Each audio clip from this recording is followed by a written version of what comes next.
नमस्ते हमेशा खुश रहो बिटिया I'm Jivin Dr. Lily Trivedi and today I'm going to take the lecture on the diseases of tobacco. Now the first and the foremost disease of tobacco which we are going to discuss today is blank shank or Phytophthora parasitica variety Nicotiana. Now this is the pathogen of black shank of tobacco. Phytophthora parasitica variety Nicotiana. Now, what is the symptom? Now, the symptom is that it can affect the crop at any stage of the growth. And although, even though all parts are affected, but it is mainly focused on the root and base of the stem. So, we are going to see this disease in the nursery. And what are the symptoms? Black discolor of the stem near the soil level and the blackening of roots. Now, this leads to wet root rot and humid conditions, and the seedling blight in dry weather leads to withering and drying of tips. So, here you can see that there is drying and withering of the leaf tips.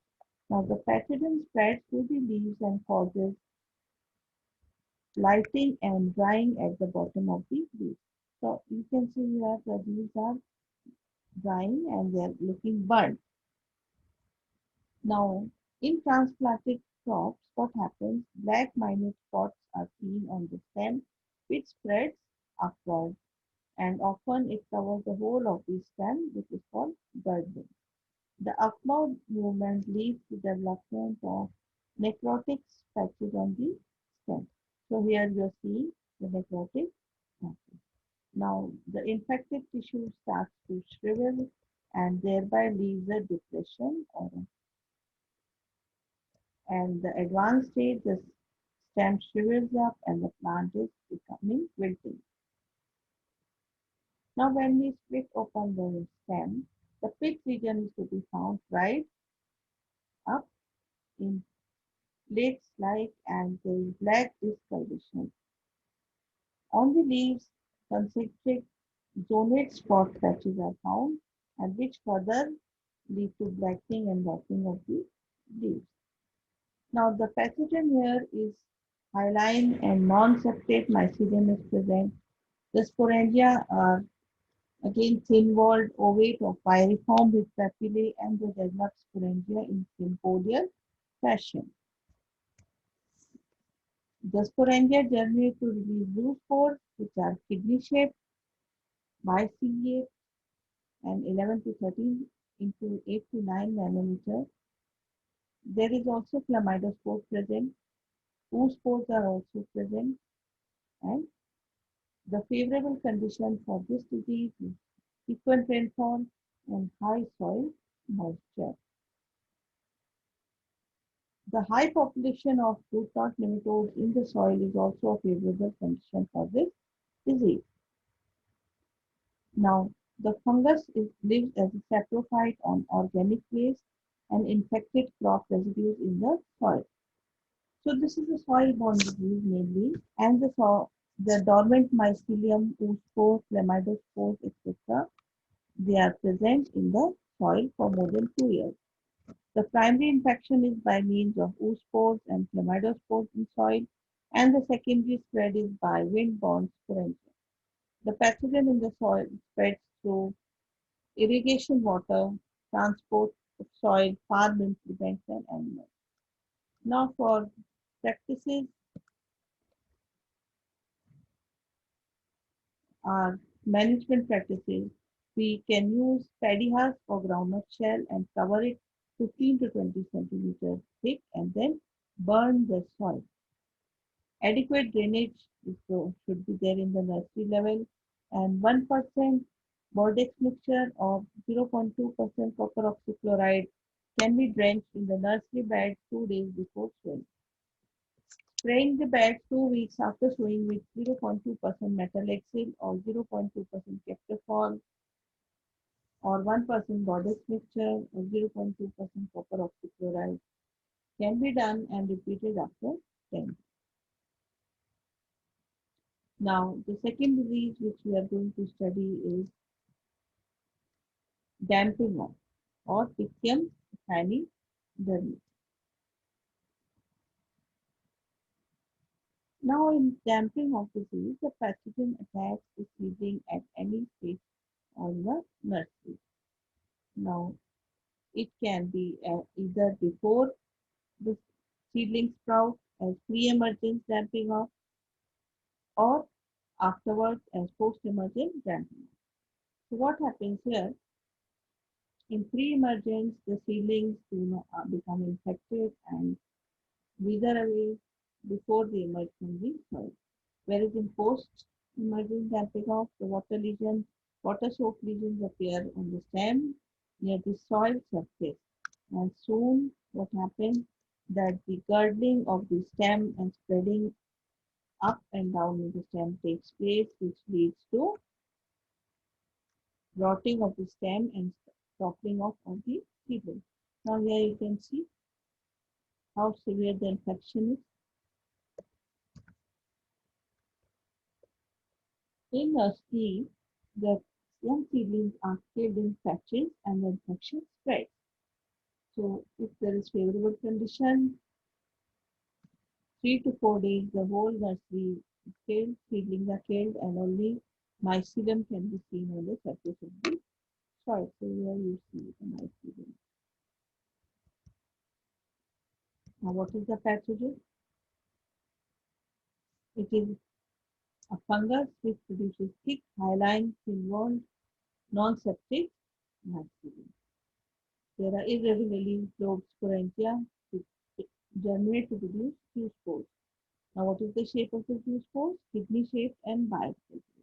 Two spores are also present which are light to deep yellow, yellowish brown and measure 17 to 19 nanometers.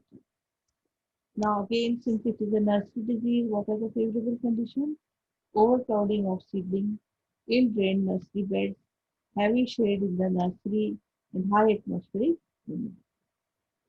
So, high soil moisture and low temperature and low soil temperature is also favorable. Now, the disease cycle is primary is infection is through spores and secondary is through sporangia and spores. They are spread by wind and irrigation. Survival of the pathogen in soil is in the form of oospore and phleonitis. How we manage this disease? We prepare raised seed beds with adequate drainage facilities.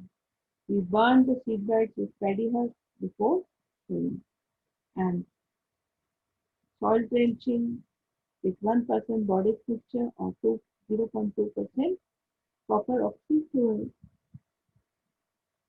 That is 2 days before sowing. Now, third disease which we are going to study today is tobacco mosaic. The very common disease, very famous tobacco mosaic virus is the causal organism of this disease. Now, as the name suggests, mosaic. The symptoms are light discoloration along the veins of the young leaves, and soon these veins develop mosaic or light, characteristic light and dark pattern, the dark green especially dark with the vein and turning into distal. Now, early infected, if the plants become small, stunted, chlorotic, mottled, and curd leaves. In severe infection, the leaves narrow down, pucker, become thin, malformed, and dark necrotic specks also occur, giving a mosaic burn or mosaic spot. So here you see how the dark and light green mosaic occurs. There is puckering of leaves, malformation of the leaves. As the pathogen is tobacco mosaic virus, tobacco mosaic virus. It is a rigid 300 into 150 to 180 nanometer with a central hollow tube of about 4 nanometer in diameter and single-stranded RNA as its genome. Now, the disease cycle is it is spread through sap, through contact, through wound, farm implements, workers, and the virus remains viable as a source of inoculum for about in the dry form for about 50 years. Now the main point of this virus is its wide host range. Almost 50 plant species of 9 different families are host of this virus. Now it is not transmitted in tobacco, but in tomato it is seed transmitted. There is no insect vector prone to transmit therefore this virus. Now how do we manage it? Field sanitation is the most, that is removal and destroy infected plants, keep the field free of weeds, wash the hands with soap and running water before and after handling the plants or after weeding, prohibit smoking, chewing and snuffing during field operation, spray the nursery and main field with botanical extracts of bougainvillea or bacilla alba at the rate of 1 liter in 150 liters of water, 2 to 3 times at weekly intervals. Crop rotation can be done with non-host crops and resistant varieties like CMB-RR2, CMB-RR2A, and CMB-RR3 can be done. So students, this was my lecture on diseases of tobacco. I hope you have enjoyed my lecture, and if you have any query, please give in the comment section. I will resolve it. This session was powered by digital version 2.0 of Joshi Vidyapeeth Women's University. Namaste and thank you.